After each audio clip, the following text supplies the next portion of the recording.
এটা হচ্ছেন সেই বাড়ি যেই বাড়িতে হজরত আবু বকর রাদিয়াল্লাহু তাআলা আনহু বসবাস করতেন। দয়াল নবীজি ওনাকে বলেছিলেন যে আবু বকর আমার সাথে হিজরত করতে হবে। ঠিক একদিন রাতের বেলা আসে যখন দয়াল নবীজি ডাক দিয়েছিলেন আবু বকরকে, ডাক দেওয়ার সাথে সাথে দরজাটা খুলে দিয়েছিলেন। তখন দয়াল নবীজি বলছিলেন, হে আবু বকর, তুমি কি রাতে ঘুমাও নাই?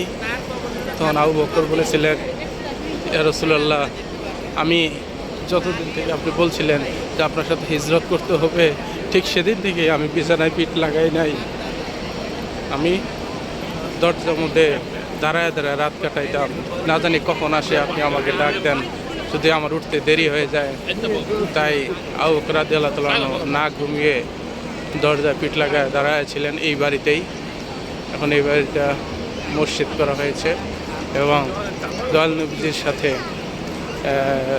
আবু বকর রাদিয়াল্লাহু তাআলা আনহু একসাথে বের হয়ে এই রাস্তা দিয়ে হিজরত করে চলে যান মদিনা।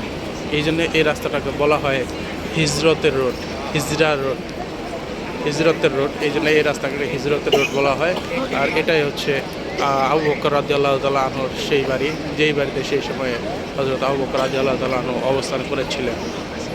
এটাই হচ্ছে সেই বাড়ি এবং এটা হচ্ছে হিজরতের রোড। এবং ঠিক এই পাশেই হচ্ছে কাবা শরীফ। এটার ভিতরে, এই ওয়ালের ভিতরেই কাবা শরীফ এবং ওই পাশে দয়াল নবীজির বাড়ি ছিলেন। ওইখান থেকে আসে এখানে আবু বকরকে ডাক দিয়ে নিয়ে এই রাস্তা দিয়ে হিজরত করেছিলেন।